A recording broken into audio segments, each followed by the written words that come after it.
part's done. Pretty funny looking, I know.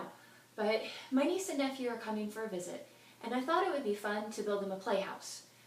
This is the base of the playhouse. Pretty simple. It's a rectangular prism. All of the angles are right angles.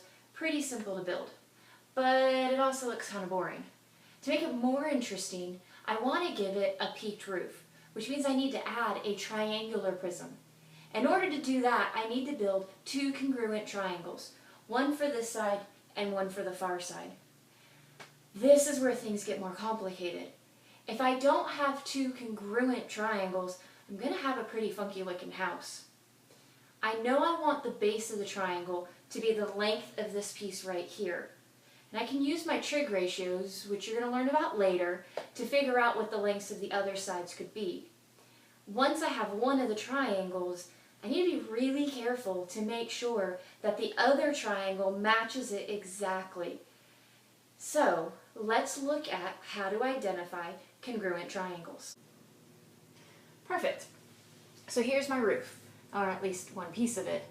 Now what I need is another triangle that's exactly congruent to this, same size, same shape. Like all congruent polygons, congruent triangles are going to have all of the corresponding parts congruent. That means all three of the angles and all three of the sides have to be congruent.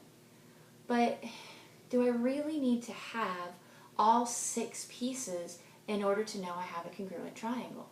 The answer is no. There's some other ways that we can decide that triangles are congruent. The first is by looking at the sides. If I can find sides that match the 3 lengths of this triangle, let's see what happens. Those 2 corresponding sides are going to be congruent. That piece matches that side, and this piece matches this side. The only triangle that I can get out of these 3 pieces is going to be a triangle that's congruent.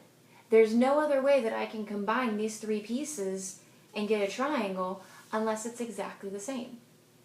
That's our first way of making triangles congruent. Side, side, side. Or to shorten it, we just say SSS, S for the side. And so if all 3 sides of one triangle are congruent to all 3 sides of another triangle, then the 2 triangles are going to be congruent. You don't have to have all 3 sides. You could match up 2 sides in an angle. So if I take this side and match it with this one, this side and match it with this one, I'm going to take the bottom piece out for a minute, and I'm going to find an angle that matches the vertex angle of this triangle, which is this one right here. When I put those pieces together, the 2 sides and the included angle. Now included angle is important. What that means is it's the angle that's between the 2 sides. So now I have the 2 sides and the included angle. You can see that everything matches up perfectly. The only way to finish this triangle is by adding a side that is exactly this length. That's the only thing we can do. That tells us that using side, angle, side, or SAS, we can also prove that 2 triangles are congruent. We don't need anything else. Another way that we can look at triangles being congruent is something that's called angle, side, angle. It's exactly what it sounds like. I can match up a set of corresponding angles, the included corresponding side, which means I need the angle on the other side. These 2 match. It doesn't look like much. An included side and the 2 angles. As a matter of fact, this is enough to make a congruent triangle. If you think about it, if I add a side up here, and I'm intentionally choosing a longer side than what it really is, when I add the other side to this angle and match everything up, the only thing that results is a congruent triangle. 2 triangles exactly the same side. And that was just by having angle, side, angle. 2 angles and the included side. Another way that we can work through this is angle, angle, side. I have these 2 triangles set up now for angle, angle, side. Notice this time, the side is not the included side. So now I have a pair of corresponding angles here, a pair of corresponding angles here, and a corresponding side here. Now once again, our triangle seems to be missing a lot of pieces, but the only way that I can add two pieces with this particular angle on top is one that's going to be a matching triangle. If I try to make these pieces longer or shorter, then this angle is not going to match up.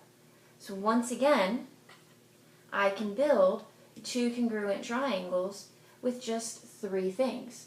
This time, angle, angle, side. Now, we've looked at how we can do congruent triangles with side, side, side, side, angle, side, angle, and angle, angle, side. Seems like we've used just about every combination of angles and sides. But there's one more possibility left, and that one is side, side, angle without the included angle. I have this one set up for side, side, angle. It actually looks like we have quite a bit of the triangle. And one way that we can make a triangle using these two lengths of sides and that measure of an angle is in fact a triangle that's congruent to the one that I have down there. So why doesn't it work? Well, there's one problem with using side, side, angle. Because the angle's not included between the two sides, this is not the only option. This one over here, because we don't know what this angle is, it has two ways that it can move. It can be sitting this way, or it can shift out. And if I put a longer piece in its place at the same angle, I end up with something that looks like this. Definitely not a congruent triangle.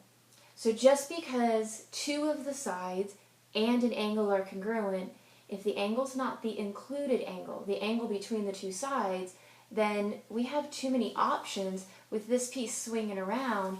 We can't confirm that the two triangles are going to be congruent. There is one exception to the side-side angle, and that's when we're dealing with a right triangle. Now, I'm not planning on the roof of the Playhouse being a right triangle, but I wanted to take a minute and show that there is a way to prove triangles congruent that's unique to right triangles, and that is HL, which stands for hypotenuse-leg. Remember, hypotenuse is always going to be the side that's opposite the right angle, and then the two sides adjacent to the right angle are the legs of the right triangle. If we have each hypotenuse is congruent and corresponding legs are congruent with the right angle, then we're guaranteed that the triangles are going to be congruent. This time, as this piece tries to swing like it did in the last, it doesn't have an option because this one is coming straight out this way. The only choice is for the hypotenuse to be at the right angle. Side, side, side, SSS. SAS, side, angle, side. Angle, side, angle, ASA. Angle, angle, side, AAS. But never SSA. Instead, when we have a right triangle, we can use HL. Now I have two congruent triangles. And remember, with congruent polygons, corresponding parts are going to be congruent. What's great about that is with triangles, as soon as I've proven that the two triangles are congruent using one of our 5 rules, I know then that all of the parts are congruent. That gives us corresponding parts of congruent triangles are congruent, or CPCTC for short. I can use side, angle, side to prove that the two triangles are congruent, and then know that the other two angles and the third side are also congruent. So once you have congruent triangles, you can then make conclusions about all of the other pieces. Well, here we are. A place where my niece and nephew can have a little bit of fun next time they come to visit. Hope you've had fun learning how we can prove triangles congruent.